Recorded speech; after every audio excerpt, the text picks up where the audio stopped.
Well, good afternoon, everyone. My name is Ashley Sias, and I'm the Advising Center Coordinator for the College of Science Advising Center. So welcome. We wanted to just welcome you as incoming biology freshmen and transfer students. I have a few people on the call that I'd like to go ahead and introduce. So Dr. Snyder, if you want to jump on in, you can and just introduce yourself. Thanks, Ashley. Hi, everyone. My name is Jamie Snyder. I'm one of the associate chairs for the Biological Sciences Department, and I'm excited to see you all again. Thank you. And then we also have Francine on the call. So Francine, if you want to introduce yourself. Hi everyone, my name is Francine Bonneville. I'm the STEM Success Initiatives Coordinator, hopefully providing, well, we will be, resources for students who are not in first year programs. So that's to come, so watch out for that. And then we also have Brenda, I think just another advisor with us as well. Brenda, I don't know if you wanted to say hello. If not, no worries. Don't. Understood, class. Hi everyone, I'm Brenda Fernandez Sancho and I'm a lecturer at Cal Poly. I also teach a couple labs this semester for general bio. I see one of my students here in this session. So hello everyone, and I'm also staff advisor for the bioscience department this semester. Thank you. Okay, thank you, Brenda. All right, so I'm going to go ahead and get started. If at any point you can't see my screen, please just let me know, just so that I can make sure that I'm still screen sharing as I'm clicking through things. All right. So just an agenda to kind of go over what we're going to talk about today. First thing is some housekeeping items. Then we're going to review some important dates, review some tips for success. Then I'm going to go through just your curriculum sheet and roadmaps, show you some examples for our degree progress report, transfer credit report, review some advising resources, and then Dr. Snyder is going to go ahead and give some updates as well, and we'll open it up for questions. So just a few housekeeping items. If you have a question, feel free to put it in the chat. Through various different points of the presentation, I may pause and kind of ask if there's any questions. The other thing is, if you don't mind updating your first and last name to be on your Zoom name, to just display your first and last name, just because I will be running a participant list to see how many of you joined us in this live session. The next thing is just for courtesy, if you can just keep yourself muted so everyone can hear. We know there's a lot of pets and moms, dads, brothers, sisters that may be in the background, and it's close to lunchtime or it is lunchtime. So if you don't mind just keeping yourself muted, just so that we can hear the presentation and hear us speaking to you. Lastly, though, the session is going to be recorded and will be placed on YouTube with closed captioning for others to view and learn as well, along with this PowerPoint. So I'll send out those links in the next few weeks so that you can also view this presentation at a later point as well. All right, so just going to go ahead and dive right in. So this is our important dates calendar, or important dates flyer that we create every semester. So every semester the Advising Center puts this together. So you'll get an email, usually during ad drop, with this flyer. And so the reason why we made it all pretty and fancy is we want you to actually print it out and stick it on your wall, or put these dates on your calendars or on your phones, however you want to stay organized if you have a planner. But these are very important dates that we want to make sure that you are aware of and that you understand what these dates mean. So last week we just finished what's called our ad drop period. Our ad drop period means that students could add and adjust classes and drop classes up until September 2nd. Then right now we're in another period where students can still withdraw from classes. So you can go ahead and drop yourself from classes, but you can no longer add courses. So there's a period for about 2 weeks between September 3rd and September 17th that students can actually go into Bronco Direct and you can actually withdraw yourself. However, at this point, you will receive what's called a W. A W does not impact your GPA, however, it will appear on your transcript. So if you're thinking about graduate school or things like that, that may not necessarily look too great to have that W on there, okay? Past the 17th, you can still withdraw from classes beginning September 18th, but you have to have a serious and compelling reason.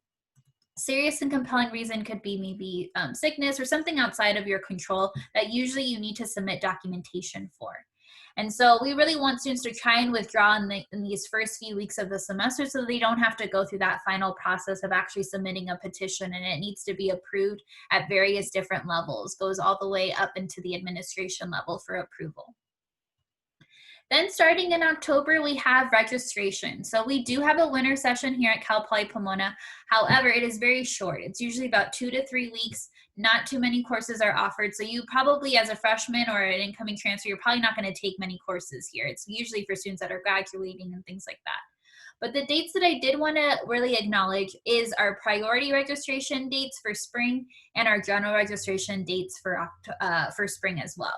So priority registration, there may be some of you on the call that you are affiliated maybe on a team, a sports team, you may be registered with the Disability Resource Center, you may be a veteran or utilizing veteran benefits, or you may be a part of our priority registration program called the Pledge Graduation Pledge Program. If you are in one of those groups, you usually are probably already getting these emails, but you'll be able to register October 12th through the 13th. Then anyone who is not a part of any of those specific priority registration groups, they'll start registering October 14th. Now, there's a little caveat there. So October 14th is the first day of registration, but the way that we assign registration dates and times is based on class level. So October 14th is when seniors are going to register.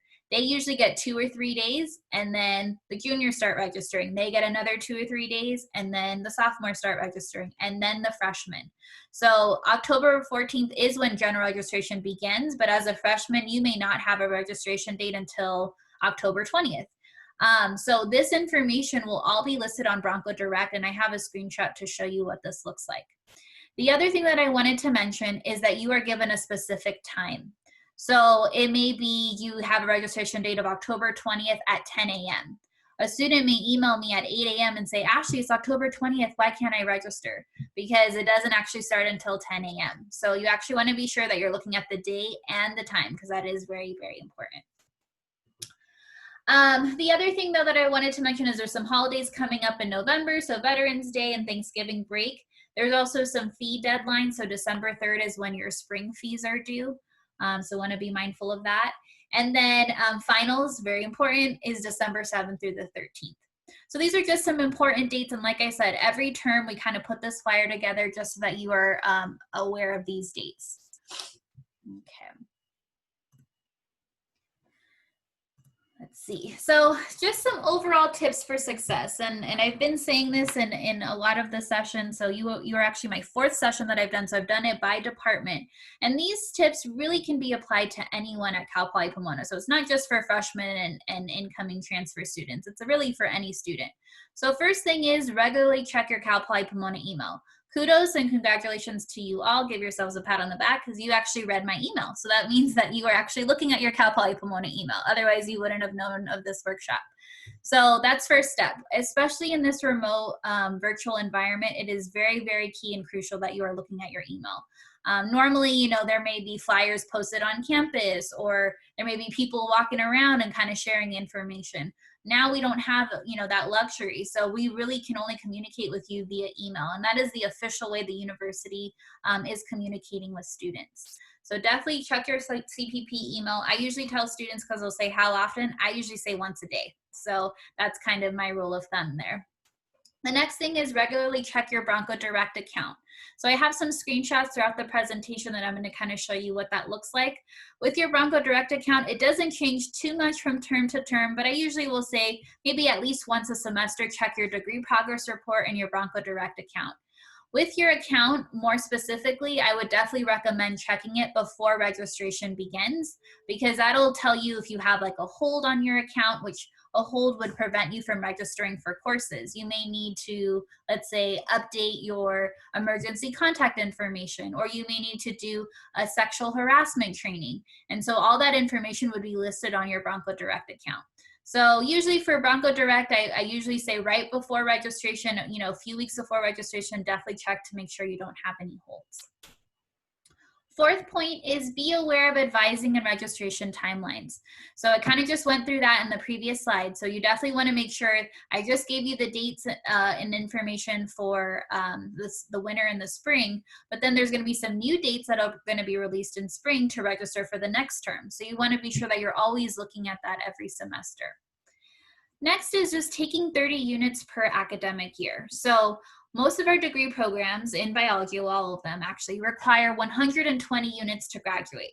Most students will tell me, I want to graduate within 4 years. So if we divide 120 units, which is the total unit requirement, divide that by 4, that's about 30 units every academic year. So it's 15 units usually in the fall, 15 units in the spring. Now, students may say, well, I may not want to take 15 units, and especially in biology, there's a lot of lectures and labs and things like that. You don't want to maybe lower or decrease your GPA. So you can always take classes in the summer. Always consult with an advisor to see if that's a good option for you to consider.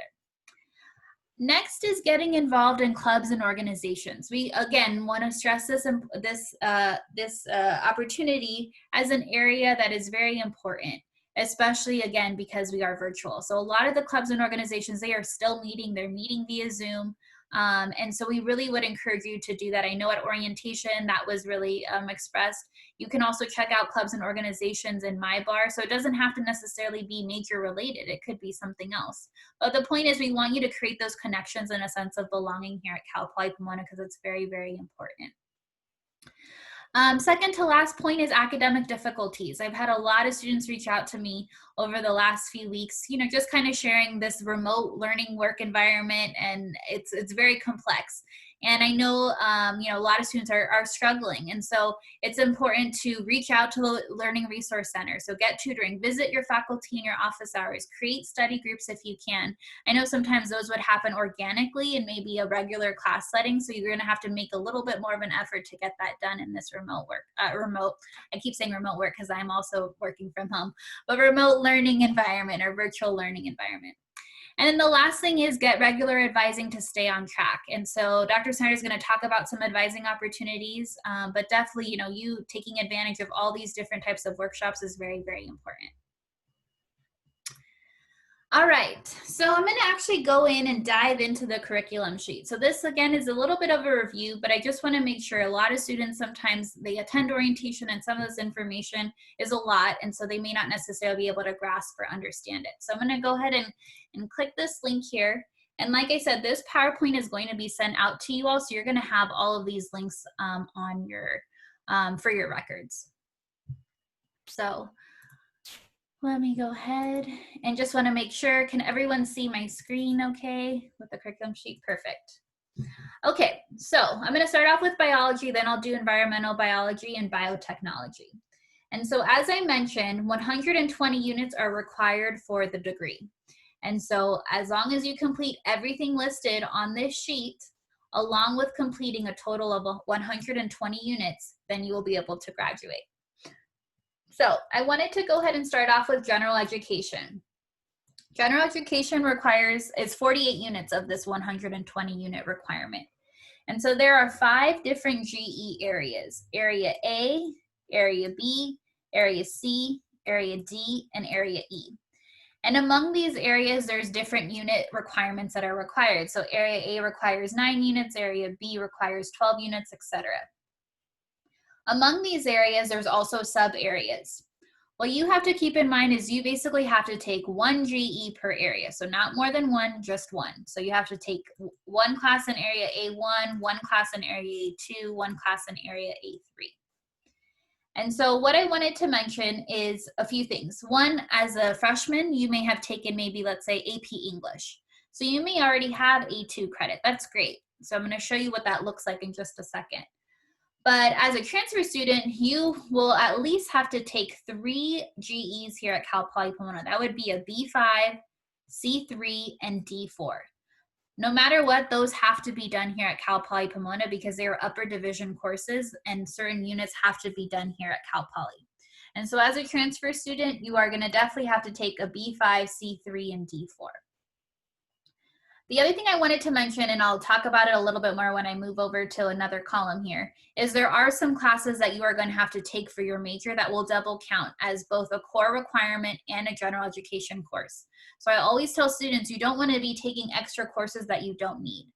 Most of those classes are going to be in Area B. So pretty much all the other general education courses, you can pick and choose what classes you want to take. And there's actually a link right here that, and I'm actually going to show you all in just a second once I'm done with curriculum sheets, that actually tells you what GEs you can take to fulfill these different areas. In addition to the general education courses, you have some other requirements here. So American institutions and American cultural perspectives. The neat thing about these two requirements is as long as you take a D1 and D2, which is US history and American government, those two classes will also fulfill your American institutions and your American cultural perspectives requirement. So as a freshman, as long as you take those two classes, you should be fine. Now, as a transfer student, there may be some things that we may need to work on. So if you do have that issue, please reach out to the Advising Center. We'd be happy to maybe see if we can petition that course that you did take as a history or government course to fulfill those requirements. And then lastly in this column is a graduation writing test. Currently, this test is being waived because it is usually only offered in person. So hopefully in the near future, we'll get an update about what that test will look like moving forward. So that's general education. The beauty about general education is we never want you to leave our department, but let's say you end up choosing to change your major, your general education will carry over with you. So all those classes that you took and things like that, those do not matter based on major to major. Now, the classes that do change are these other requirements listed here. So I'm going to move over to the left-hand column here, and I'm going to talk about this first section here. This is our major required units area. In total, there's 56 to 58 units. So you have to take all of the courses listed here, which is a full year of biology, genetics, full year of chemistry, etc. And then you have some options here. So for chemistry, for example, we don't require that you take the full year of organic chemistry. However, you can choose to do that if you are planning on going to graduate school. So you could take the elements with the lab, or you could take organic chemistry with the lab. For biochemistry, you have that same option. You either have the elements option or a full year of biochemistry. As biology majors, we understand that many of you are pre-med and want to go into pre-professional schools. So we actually have a pre-professional advisor and a website that's dedicated to some important information that would be helpful for you. The rest are just some other requirements that you need to complete. The other one, though, that I did want to highlight is calculus. So again, depending on if you want to go on to graduate school, your school may require that you do a full year of calculus. So that would be Math 1140 and Math 1150. However, for your major, if you just want to choose one of those courses and just take one semester of calculus, you could choose to do Math 1200. So this is kind of the first section here, and so I would just highly recommend that you pay attention to these ands or ors. So you don't have to take both Chem 2010 and Chem 3140. You only have to do one or the other. Next, we have major electives. So this is a total of 29 to 31 units. And the reason why we have a range is because it depends on how many units you take here and then how many units you take here. We have classes that are 3 units and 4 units, so that's why it may vary a little bit. We do have a section here that's called non-emphasis electives. And as I mentioned earlier, there are some courses that double count. So let me kind of go up a little bit more before I move on. But for example, chemistry 1210 with the lab. There's a little indicator, let me zoom in here. There's a little indicator here that says B3. What that means is once you take this B3 course, it'll also fulfill your B3 over here. So it knocks out 2 birds with 1 stone. And so I always tell students, you always want to make sure you're looking at your curriculum sheet to see what GEs you should be taking. Again, it's mainly area A and B that fulfills those requirements. And so you just want to pay special attention to those. So with that said, in the emphasis electives area, there's a section here where you can take up to 8 units from this list to start counting and eliminating some of these units here. The neat thing about these is these are also GE related. So you could take 1 or 2 of these and have them also count for area B5. So that's something that you can note there. You do not have to necessarily take one of these courses, but it is an option for you. The rest of the units, though, would have to come from one of these emphasis areas. Now, let me zoom out just a little bit here. So we have several different emphasis areas: integrative biology, botany, and then some on even the next page, genetics and molecular cell biology. I'm not going to read through all of them, but these are just some of the emphasis elective areas. You do not have to pick a specific emphasis. You can just pick and choose what classes or what areas of interest would be most beneficial for you as you plan for graduate school.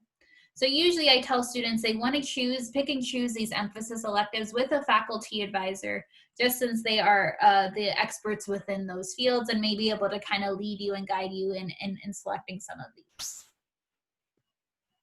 Now, there's another 21 to 31 units. This is the same units that kind of ties into the 29 to 31. So it's not an additional 21 to 31. The way that they broke it down was 21 to 31 and 0 to 8, to total of 29 to 31 units. Sorry, that was a mouthful. But I wanted to pause here and ask if anyone had any questions. I did see something in the chat. And also, oh, the link in the chat for the pre-professional, I'm assuming. Let me go ahead and put that here. This is our pre-professional website, and I'm going to go ahead and put that in the chat. All right. Any other questions, though? And there's a bunch of little notes and things that you would want to also pay special attention to. I'm not going to dive into those too deeply, but feel free to ask those questions from an advisor as well, or to an advisor as well. Okay. Next, we have biotechnology. So I'm not going to go through general education because I just went through that, but I am going to talk a little bit more about the major required classes. So for biotechnology, the requirement is 74 to 75. So that's a lot larger than the other one. And so you have a bunch of courses here that you must take. For these are not elective, so you have to take all of these courses, with the exception of the ands or ors in the list. So same thing with calculus, you have the option here. You also have the option with elements of biochemistry or the regular biochemistry.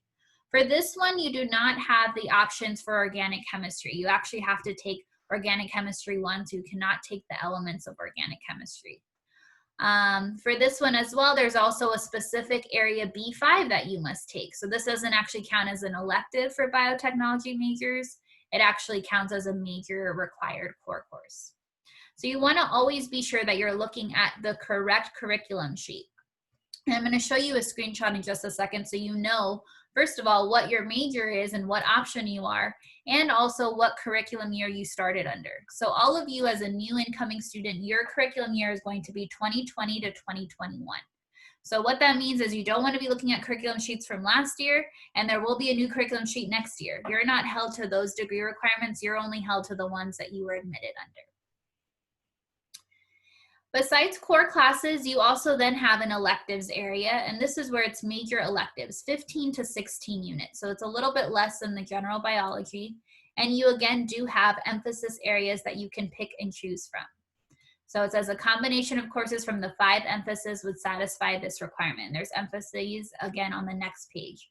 You do not have to pick an emphasis. You can just pick 15 to 16 units to fulfill that requirement. I think I saw a question in the chat. Oh, okay, thank you, Dr. Snyder, for responding. Okay, and the next one and last one is environmental biology. So I'm gonna go ahead and pull that one up. Again, general education courses I'm not going to go into. Major required, these again are a little bit different once again than both of the other 2 previous majors that I talked about. This one's a little bit closer to the general biology. You do have the elements or the organic chemistry that you can choose from. And you also have some other options here for ands or ors as well. This one actually has a lot more electives, so 32 to 34 units as opposed to the biotechnology. And you also have emphases too that you can follow and in conjunction with advisement from your faculty advisor.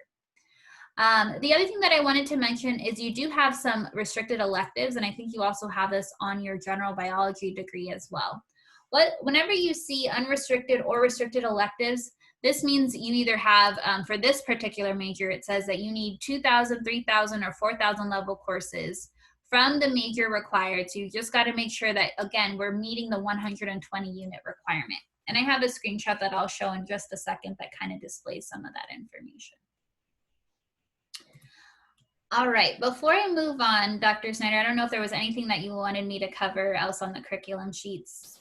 I wanted to just pass it off. No, but I think I will. I did answer this question in the chat, but I will say it to everyone because we get this question a lot. Several of you may be in Calculus 1 or Math 1140. That is all you need for your major. So you don't need to take the full year. You would want to take the full year if you're going to go on to a postgraduate program that requires a year of calculus, okay? Right. But in order to graduate from Cal Poly with a bio degree, you just need that one semester, okay? And then there was another question in the chat about a biotechnology major who took AP Calculus. So AP, I'm going to talk about that in just a second, but when you receive AP credit, that does count towards your degree requirements. And so a score of a 5 would allow you to then receive calculus credit. Yes. Can I say one more thing Sure. about that? I do want to caution those of you who want to do that because graduate programs do not care about AP scores. Yes. So if you took AP and you get a high enough score to count for your biology class or your calculus class, that again will work for you to graduate Cal Poly, but when you go to apply to a master's program or a professional program or med school, they're not going to care. They will want to see a college level calculus class in this example. So I would just urge you all to make sure that you check those requirements.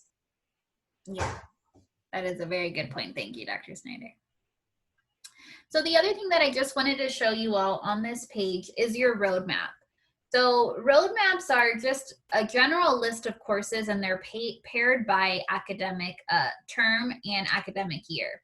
And so it starts off in year 1 and plans all the way through year 4.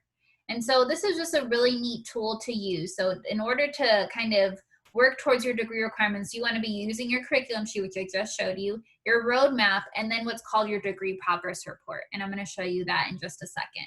This roadmap is helpful because it provides prerequisites on this roadmap, and it also tells you what terms the courses are being offered. So F is for fall, SP is for spring, SU is for summer, and there's a little legend here in the comments as well that you can see that information. So every major, biology, biotechnology, and environmental biology, they all have roadmaps that you can view on this website. In addition to that, though, we also have what's called the catalog. And so this is a great resource to use. So if you ever wanted to know what are the prerequisites for certain courses. So let's just throw out a course such as genetics. That is a common biology course that you all must take. And so you can always type in the acronym bio and then 2400. And you can see a quick description of the course along with prerequisites. The definition of a prerequisite is that you have to take certain courses before taking the genetics course. So for this particular genetics course, you must actually take the full bio series. So bio 1210 and 1220, which is our full year of biology, before taking genetics. So this is just an important thing to kind of be mindful of. You always want to be sure that you're looking at prerequisites to make sure that you're not taking classes in the same term, because the system will actually not allow you to take a course if you've not completed the prerequisite, or if you're not currently enrolled in the course as well. In addition to that, though, we also have a link, and again, these links will be sent to you. There's a course list here, and that link is actually also on your curriculum sheet. As I kind of mentioned, Area B in general education is covered by majority of your major classes. However, there are other areas that you do need to complete in order to fulfill the total of 48 units. So students may say, what course can I take for an area A1? So A1 actually only has 2 courses that you could take. But there's some other areas, such as a C1, that has a wide list of courses. Remember, you only need to take 1 course, so you don't need to take all of these courses. But let's say you're debating between Dance 2020, World Dance and Cultures, and Dance 2300. you can always read a little bit more about the details of the course here on this catalog website. So I just wanted to kind of go ahead and share that information with you all. Okay. All right, so let me go ahead and move on to the next slide here. Thank you, Dr. Snyder, for answering those questions in the chat. Appreciate it. So for the degree progress report and transfer credit and AP credit, so I know there were some questions about this, so hopefully this will kind of answer some of those questions. I've linked 2 videos here, and for the sake of time, I'm not going to go ahead and play them, but they're about 2 minutes long, 3 minutes long, and so I would recommend that you definitely explore these once I do send out these links to you. But it'll kind of show you how to find your degree progress report and things like that. I do have some screenshots of students that were just admitted, so a freshman and a transfer example that I do want to show you in just a second. So before I show you that, I did want to talk about our Student Center. So at the very beginning, I mentioned a few things off the Student Center. One is I mentioned the holds box. Holds is, and this holds box will share if you have any sort of issues with, or excuse me, a hold of some sort that will prevent you from registering for classes. So you can always click the details, this little details button, it'll tell you if the hold will prevent you from registering for courses. This particular hold, classes saved, that actually doesn't prevent you from registering for courses. So it's in the holds box, but it doesn't actually prevent you. So this student would be able to go ahead and enroll in, let's say, Bio 1220 next semester. The other thing though I wanted to mention is your to-do list. So this student has no to-dos, which is what we want to see.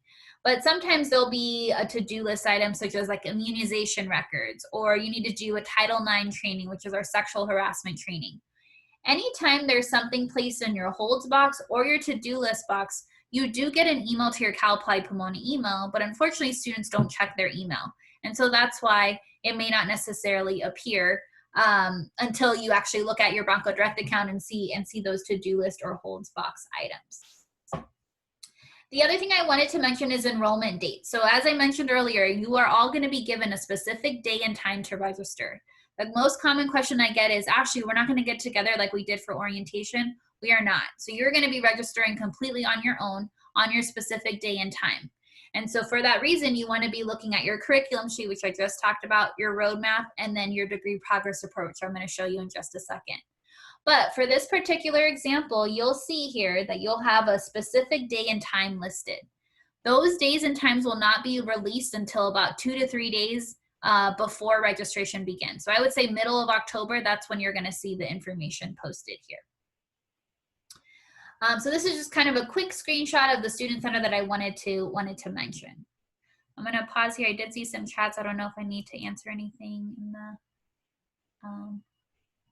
okay. I don't know, Ashley, if maybe you know if CLS 1101 is offered in the spring or if it's just a fall course. I do not know, but the good thing is the spring schedule is up, so you can actually start looking at those courses. Keep in mind that departments are still working on finalizing their course schedules, so by the time registration starts, you should have a full picture and full understanding of what courses are being offered, but I do not know off the top of my head. Okay. So wanted to dive in. So again, 3 resources that are going to help you be successful: your curriculum sheet, your roadmap, and then what's called your DPR, or your degree progress report. So this is an actual screenshot of a student that is starting with us this fall semester. So remember I said it's very important to know what's the major and what option you're under and what year you started. So this particular student started in biology, so not biotechnology, not environmental biology, but biology. And they started in fall of 2020. This is the very top of the degree progress report. So you always want to be looking at this information. Next is you have your 2 GPAs listed here. So you have an overall and then you have a Cal Poly Pomona GPA. If you are a transfer student, you actually already have an overall GPA. But you're not going to have anything listed for Cal Poly. The reason why is you've not taken any courses at Cal Poly. Everyone on this call, by the end of the fall semester, will have 2 GPAs listed, one in the overall and one in the Cal Poly, because you will have completed courses at the end of the term. The next thing that I wanted to mention is you do have a legend here that describes what the different icons mean. So you want to basically see when you're close to graduation a bunch of green check marks, because that means you've completed all of your degree requirements. Yellow diamond means you're currently in progress or currently enrolled. And then a red box means requirement not completed. So majority of the icons that you're going to see are green check marks, yellow diamonds, and red boxes. These other ones are just for some other notations that your report may have. And then the last thing that I wanted to say is when you first open up your degree progress report, and in that video that you can watch, you'll be able to see how you can view this. When you click expand all, it's going to open up all the different areas of the report. So you want to make sure that you're not seeing the shortened version, but you're actually seeing all the different areas of the report. And whenever you meet with an advisor, they'll usually pull up the report with you and kind of go through it as well. Right underneath this, there's this second screenshot here that I've provided. So at the very top, it says you need 120 units. So as I mentioned, 120 units is the key number that you want to keep in mind. And so this student in particular has taken 37 units and they need 83 units to go. So this student may have maybe taken some AP tests and they're getting some units plus the units they're enrolled in this semester, but they would have essentially 83 units to complete. Keep in mind though, as I mentioned in the curriculum sheet, yes, you need 120 units, but there's some transfers on this call that you may already have 80 units. But that doesn't mean that you only need 40 units left. You have to complete the 120 and all the degree requirements listed on your report and your curriculum sheet. So that's something to kind of note. Just because those 80 units, you may have maybe switched your major 3 times at your community college, so not all those units are necessarily counting towards your biology major. And there's some other boxes here that we usually will pay special close attention to as you kind of are approaching graduation, especially as a transfer student, because there are certain classes you have to take here at Cal Poly Pomona, like those GEs and things like that. Okay, so next is a freshman. So I wanted to kind of show you, because I know a student had a question. We have what's called a transfer credit report. And so again, that video will show you, but I wanted to show you a screenshot of what it looks like. So this particular student, they took AP English Language and they received a 5. And so it tells you what the course is. It says English 1103 as the Cal Poly Pomona course. However, students will say, well, how do I see that on my degree progress report? So I've attached a screenshot here. So this student, because they received a 5 on their AP English, they got a green check mark here, which is marking off this requirement. They still need to complete, though, in area A3, critical thinking, and that's why it's a red box. This particular student is also enrolled in biology, so that's why it's a yellow diamond. So I kind of want to display all the different scenarios here so you can kind of see. If you are a transfer student, you're probably going to have a lot more green check marks here because you have taken some courses at the community college. As a freshman, you're probably not going to see too many green check marks, maybe only for AP credit, or maybe if you took 1 or 2 courses at the community college. You'll probably see a lot of red boxes and then yellow diamonds for the classes you're currently enrolled. With APs, we only give credit for scores of 3 or higher. So the other test that the student got was human geography. I didn't attach a screenshot for that, but both AP English Language and human geography was given to this student. It looks like there's a chat here. Who would I contact if a course didn't apply to a specific area in my TCR? Okay, so I'm actually going to talk about that in the next slide because I'm assuming you're probably a transfer student, and this would also answer your question even if you're not a transfer. So right now, the registrar's office in admissions is still processing transcripts from incoming students. We had a very large incoming class, and so thousands of transcripts were submitted. And so what they have said is by October 5th, before registration for spring begins, your transfer credit and your transcript should be admitted into the system and supplied into the system. They're continuously working through that, and with that, they're also working on some articulation issues. So some classes maybe didn't transfer over correctly, so they're working on cleaning that up. So this is this is an incoming student and their actual record here. So this student came from East LA College, and they took a bunch of courses here. So they took the full biology series, and so this is their transfer credit. And then a student may want to see, well, what does that look like on my degree progress report? So for our biology series, then they did have green check marks from all of these courses. So we are aware that there was some articulation issues. We reported a lot of those issues, so they're going to be cleaning up a lot of that. If by the time you register for registration in October, middle of October, and your transfer credit or transcripts are still not in the system, you can definitely reach out to the admissions and registrar's office, because those are the two offices that process that. So hopefully that answers your question there. Okay. Just two more slides, and then I'll transition it over to Dr. Snyder. Just a few things. One, our Advising Center website. So I wanted to pull that up really quickly. We have a lot of important information and resources on this page. And so one of the things that I wanted to mention is we have a lot of inquiries about permission numbers. The Advising Center does not have permission numbers by any means. We are not given access to that information. So if you need a permission number for a biology or chemistry course, we actually have a permission number chart here that shows you all the contact information per department. So you definitely want to be looking at that information here. Next is we have all of our social media icons. I'm going to put a little plug in, and I'm going to put it on a slide at the end of the session. Please follow us on social media. We're always constantly posting things on there, important resources, and we also tell you when important dates are coming. So a few days before registration starts, we're going to say registration is coming, go ahead and register. So we'd really encourage you to do that and follow us on social media. We have Snapchat, Facebook, and Instagram. We also have a YouTube channel, and this is where this video is actually going to go on and be placed there. But we have a lot of helpful videos on how to navigate certain things across Cal Poly Pomona. The last thing that I wanted to share is just our advising information. Dr. Snyder is going to share more specifically for biology majors what some opportunities are. However, if you ever just have a general quick question and you want to meet with an advisor in the Advising Center, if you're a transfer student and need help with writing some petitions for maybe general education courses, you can always make an appointment with us through what's called CPP Connect. And there's a little how-to video and everything that you can kind of watch here. But the last thing that I wanted to mention is we do have the pre-professional advising advisor and information, which is this website here. But in addition to that, we also have a career advisor. His name is Ed Venegas. And so he's also able to schedule and help you with planning for your career as well. The other resources, I'm not going to click just for the sake of time, but Bronco 411, that's another one that I wanted to link here on this website. This is, on this page. This is just a really neat resource, because if you ever need to find out a specific email address, or when we're back on campus where a particular faculty member is located, you can always put in their name and it'll give you that information. The Learning Resource Center, if you're struggling in courses, this is a great resource. They offer tutoring and writing workshops that I would really highly recommend that you attend. And then there's also a registration guide. So a lot of students and a lot of things that I just went over, there's little GIFs and little videos on how to navigate all of those things. So I put this link on here.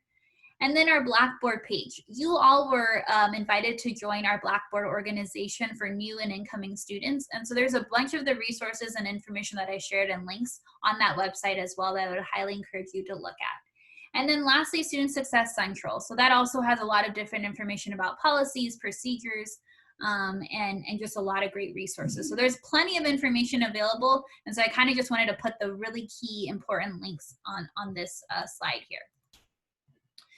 And then just lastly, if you're struggling in a course or in one course in all of your courses, please contact our office so we can talk about different options for you.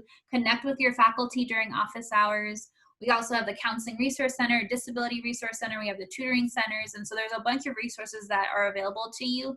But if you feel lost or don't know where to begin, you can always reach out to us and we'd be happy to help you. All right, now Dr. Snyder, I'm going to turn it over to you. All right, thanks, Ashley. So what I wanted to just briefly tell you all about are some advising opportunities for you, specifically for biology, environmental bio, and biotech majors. Through the fall semester, we have several group advising workshop sessions. You all will receive emails with more information about these sessions. But just to let you all know, we have 3 of them, one at the end of, September and 2 at the beginning of October, that are geared to new students, so freshmen and transfers. All of these will be conducted over Zoom. So in those emails, so watch your emails for that, you will be provided the Zoom information. And this will give you all more information, particularly for freshmen, giving you advice onto what classes you should sign up for next semester. For transfer students, we can help with petitions and things like that if need be. Okay, so check your emails for that information. In the biology department, we basically have kind of two different types of advisors, I guess. One of them is what we call our staff advisors, and we have 3 of these. These 3 individuals are all former Cal Poly students. They all graduated with their master's degree from Cal Poly. They know our curriculum very well. So please do not hesitate to reach out to them. Because we're virtual, they don't have in-person walk-in hours. And so you can use this email, bio_advisor@cpp.edu, and ask your question, and one of them will respond to you. Basically, how they're doing this semester is based on your question and your individual situation. They will assess whether it can be answered and addressed over email, or whether a Zoom meeting would be more appropriate. So the first thing is just send them an email with your question or your concern, and they can help you from there, right? We also have our faculty advisors. I would recommend visiting faculty advisors for career information. If you're interested in going to dental school, you can go see out Dr. Kageyama, who's our pre-professional advisor for the fall. If you're interested in going to graduate school in ecology, there's several faculty members that you can go visit that can give you more information and guidance on what sorts of classes that you may want to take. So they're going to be good for career advice, upper division electives. On our biological sciences advising website, which is listed here on the slide, which is a live link, so when Ashley sends out this PowerPoint, you can click on that. It's going to give you all the information you need. It's going to give you, thank you. It's going to give you the email for the bio advisor. It's going to give you the office hours for the faculty members. So it's going to, basically, I would check here. Okay, that will be updated. I would check here first and see if you can get your question answered and then go from there. So this document shows all of the faculty advisors in our department. You'll notice that some of them have 2 asterisks by their names. They're on sabbatical, so we ask to please contact somebody who's not on sabbatical for this semester. You'll get a much more rapid response. But again, you know, if you're interested in botany, you can contact Dr. Bovich. Okay, so it kind of gives you some guidance as to who to contact. All of the email addresses for the faculty members are listed below in the blue box. Their offices are also listed, but unfortunately, we can't use those this semester, but you can contact them via email with your questions, okay? There's also student club information. So as Ashley mentioned, we always want to encourage you to get involved, and getting involved in student clubs is one way to do that. So there's information about those clubs on that website. So please check out the website. It'll probably answer most of your questions, but please do not hesitate to reach out to either the faculty or the staff advisors, and please watch your email for more information about the group advising sessions that we will have for you all at the end of September, beginning of October. That's all. All right, thank you, Dr. Snyder. And I went ahead and put the bio advising link in the chat, but it'll also be emailed out to all of you as well, just in case you wanted to jump on that link right today. Now, last thing is just a little plug again. We have our social media accounts. So we have a College of Science one, but we also have an advising center one. So the advising one is going to give you kind of all the important advising information. The science one is just going to give you overall just college-wide updates. So we just wanted to go ahead and transition now to questions. I'm going to go ahead and stop recording now, and we can go ahead and transition to questions.